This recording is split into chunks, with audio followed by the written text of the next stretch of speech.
பதவி ஏற்றவுடன் சொன்னார்கள். எம்ஜிஆர் மறைவுக்கு பின் முதலாக பதவி ஏற்கும்போது ஜெயலலிதா அம்மையார் என்ன சொன்னார்கள்?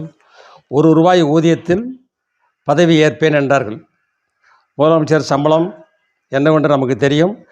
போதும் என்று ₹1 போதும் என்று சொன்னார்கள். ஆனால் பல ஆண்டுகளாக கொள்ளையடித்த பணம், ஊழலில் கொள்ளையடித்த பணம் எண்ணிலடங்காமல் இருந்தது.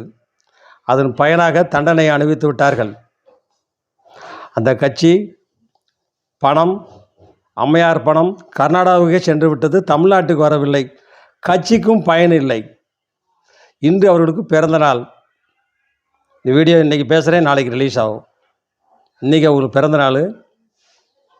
ஊழலை சொல்ல மாட்டாங்க, எதிர்கட்சிக்காரர்களுக்கு சொல்ல மாட்டாங்க.